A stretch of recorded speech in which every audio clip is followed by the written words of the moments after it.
छत्तीसगढ़ में पहले चरण के लिए मतदान कल होगा। पहले चरण की 20 सीटों पर वोटिंग के लिए तैयारियां पूरी कर ली गई हैं।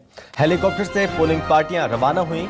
शांतिपूर्ण मतदान को लेकर सुरक्षा के पुख्ता इंतजाम हैं और साथ ही बस्तर संभाग की 12, दुर्ग संभाग की 8 सीटों पर मतदान होगा।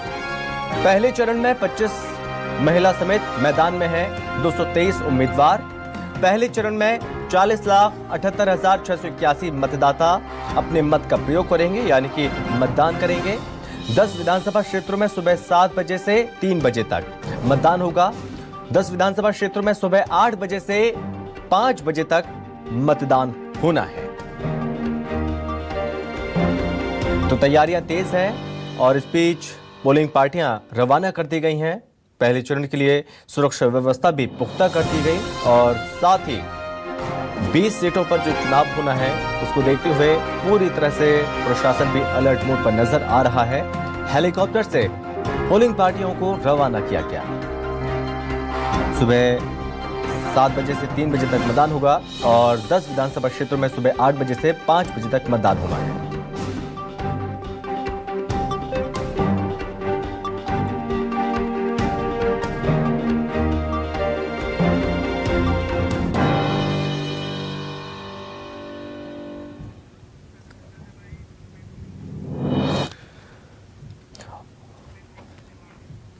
और इस बीच क्या स्थिति है उन इलाकों की जहां पर कल चुनाव है, वो तमाम चीजें समझने की कोशिश करेंगे। हमारे साथ संवाददाता अलग अलग जगहों से जुड़ गए हैं। सबसे पहले दंतेवाड़ा को रुख करेंगे। संवाददाता पुष्पेंद्र हमारे साथ बने हुए हैं। तो पुष्पेंद्र, बेहद कम समय बचा हुआ है और कल सुबह मतदान होगा, क्या तैयारियां हैं, क्या तस्वीर नजर आ रही है अभी? जी, तकरीबन 67 बटालियन जो है ना सुरक्षा के दृष्टिकोण से जो है ना लगाई गई हैं। 47 बटालियन को बुलाया गया है जो चप्पे चप्पे पर नज़र रखेंगी। और एक मतदान दल जो है ना हेलीकॉप्टर से रवाना किया गया है जो बुरगम का है। एक ही मतदान दल है, बकाया जो भी 273 मतदान दल हैं उनको बाया बस भेजा गया है। जी संजीव, जहां पर आप मौजूद है वहां पर क्या स्थिति है? किस तरह से पोलिंग पार्टियों को रवाना किया गया और किस तरह की तैयारियां चल रही हैं?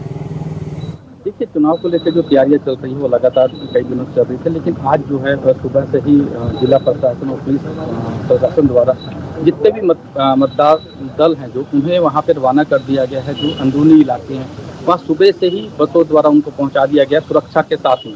मैं बताना चाहूँगा जिस तरीके से यहाँ पे जो कोंडागांव जिले की बात करते हैं, टोटल 588 बूथ हैं जिसपे ये मतदान कल होना है और सुबह से ही लोग यहाँ से जाना स्टार्ट कर दिए हैं। और ऐसे भी 38 मतदान केंद्र ऐसे बनाए गए हैं जहाँ पे पहली बार मतदान होना है, तो जिसको लेकर सुरक्षा को लेकर पुलिस और जिला प्रशासन के लिए भी चुनौती से कम नहीं है इन इलाकों पे कि जहाँ पे पहली बार मतदान होना है। कि जितने भी ग्रामीण इलाके थे जिनको दूर दूर मतदान देने जाना पड़ता था उनके लिए खासे इंतजाम इस बार किए गए हैं। और दूसरी बात यह है, इस बार ये भी देखने को मिल रहा है कि जो अति संवेदनशील क्षेत्र होते थे उनको हेलीकॉप्टर के द्वारा मतदान दलों को वहां पहुंचाया जाता। लेकिन इस बार ये देखने को मिल रहा है कि जिस तरीके से कोंडागांव जो है जिला है जो नक्सल मुक्त हुआ है उसके कारण अब जो भी मतदान दल है उनको हेलीकॉप्टर के द्वारा नहीं पहुंचाया जा रहा बल्कि बसों के द्वारा वो उनको वहां पे पहुंचाया जा रहा है। इसको लेके भी एक अच्छी बात कह सकते हैं कि जिले में अब जो विकास हो रहा है जिसको जिला प्रशासन के द्वारा भी किया गया है।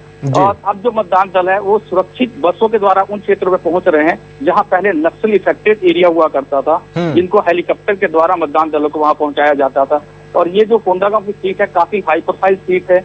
एक तरफ बीजेपी की राष्ट्रीय उपाध्यक्ष लता उसेंडी चुनाव में उतरी है और दूसरी ओर कांग्रेस के पूर्व प्रदेश अध्यक्ष मोहन मरकाम जी है। तो कांटे की टक्कर भी यहाँ पे देखने को मिल रही है। और जहाँ तक प्रशासन और पुलिस की बात करें तो अच्छे खासे इंतजाम यहाँ पे किए गए हैं। जी संजीव, चूंकि कल कितने बजे से मतदान होगा और कितने बजे तक मतदान चलेगा और मतदान को लेकर जो जनता है वो कितनी ज्यादा उत्साहित नजर आ रही है? संजीव, देखिए, सुरक्षा को देखते हुए जो मतदान जो यहाँ पे शुरू होगा सुबह 7 से शाम के 3 बजे के बीच ये मतदान होगा। लेकिन चुनाव आयोग और जिला प्रशासन ने ये भी व्यवस्था की है कि अगर कोई मतदाता अगर पूछते हैं तो वो भी मतदान वहाँ पे करेंगे उस समय के बाद भी। और दूसरी ओर लोगों में भी खासा उत्साह देखने को मिल रहा है कि जो चुनाव है वो अच्छे से यहाँ पे हो जा रहा है। और दूसरी ओर जो महिलाएं हैं कोंडागांव जिले की बात करें तो महिलाओं की संख्या यहाँ पे ज्यादा है। ठीक लगभग है। 1,07,000 महिलाएं हैं। और जहाँ तक पुरुषों की बात करें तो वो लगभग 1,04,000 के आसपास पुरुष की संख्या है। तो इसलिए महिला सीट होने के कारण यहाँ पे जो जिला प्रशासन है उन्होंने ऐसे 10 बूथ बनाए हैं जहाँ पे सिर्फ महिला कर्मियों की ड्यूटी लगाई गई है। जी पुष्पेंद्र, क्या स्थिति नजर आ रही है और मतदाताओं में कितना जोश देखने को मिल रहा है, कितना उत्साह है मतदान को लेकर? मतदाताओं में काफ़ी जोश है, क्योंकि देखा जाए तो फिर 1,92,000 वोट है और यहाँ पर महिलाओं की संख्या 1 लाख से ज़्यादा है और मतदाताओं में काफ़ी जोश है। और शहर में अगर देखा जाए तो शहरों में तो देखने को मिल रहा है कि बड़ा जोश है और गांव में भी जो है ना लोग बढ़ चढ़ के हिस्सा लेंगे इसमें मतदान में। जी ठीक है, भानु प्रतापपुर चलते हैं। राजकुमार दुबे हमारे साथ बने हुए हैं। राजकुमार, क्या स्थिति नजर आती है चुनाव को लेकर, क्या तैयारियां हैं?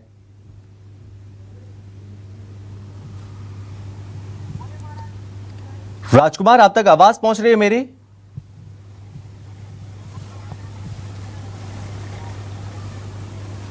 शायद यहां पर संपर्क नहीं हो पा रहा है। एक बार फिर से संपर्क करने की कोशिश करेंगे।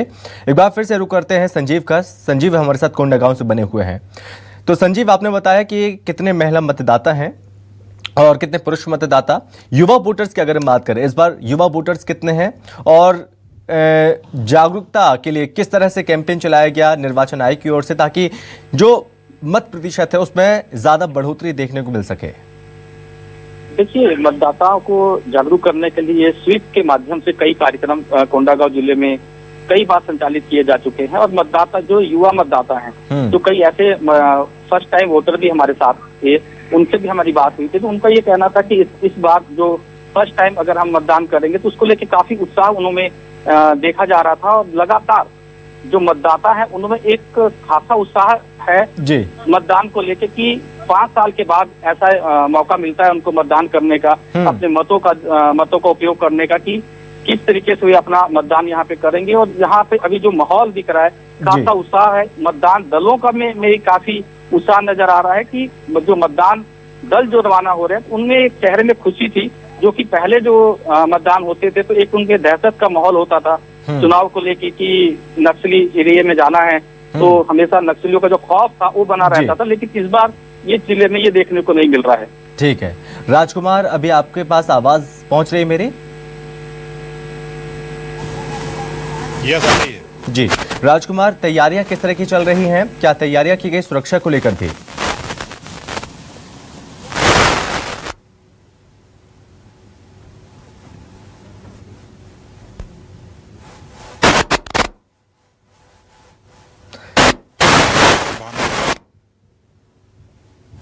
रवाना किया जा रहा है मतदान कर्मियों को और दूसरा अंतागढ़ विधानसभा को अलग किया है, जिसके लिए अंतागढ़ में वितरण केंद्र बनाया गया है। यहाँ पर सुरक्षा की अगर बात करें अपन तो सुरक्षा के बहुत व्यापक स्तर पे व्यवस्था की गई है। बीएसएफ है, एसएसबी, उसके अलावा स्थानीय सुरक्षा बल जो है वो भी तैनात किए गए हैं। अभी जितनी सड़कें हैं, अंदरूनी सड़कें, सभी पे इन लोगों ने रोड ओपनिंग पार्टी लगाई है और दोनों सड़कों के आसपास अपने सुरक्षा कर्मियों को तैनात किया है। जी, अगर हम बात करें मतदाताओं की, कितने मतदाता हैं क्षेत्र में और ऐसे कितने मतदाता हैं जो फर्स्ट टाइम वोटर हैं? देखिए, भानु प्रतापपुर विधानसभा की बात करें तो 2,03,000 के लगभग यहाँ के मतदाता हैं और इनमें से महिलाओं का संख्या जो है बहुत ज्यादा है और उनकी तुलना में पुरुष कम है यहाँ पर भानु प्रतापपुर विधानसभा में। और लगभग कांकेर जिले के अलग अलग विधानसभाओं के आंकड़े तो एग्जैक्ट मेरे को अभी याद नहीं है, तो उनको नहीं बता पा रहा हूँ। जी पुष्पेंद्र, ठीक है पुष्पेंद्र, आप मुझे बताइए कुल कितने मतदाता हैं क्षेत्र में और फर्स्ट टाइम वोटर कितने हैं? मुद्दे क्या क्या रहने वाले हैं? 1,92,000 मतदाता हैं और जो फर्स्ट टाइम वोटर तकरीबन 14,000 वोटर जो है 18 साल का है जी। और अभी हमारे साथ में जो है ना बस्तर उसके संवाददाता है अशोक तिवारी जी, वो भी जो है ना इस विषय पे चर्चा करेंगे जी।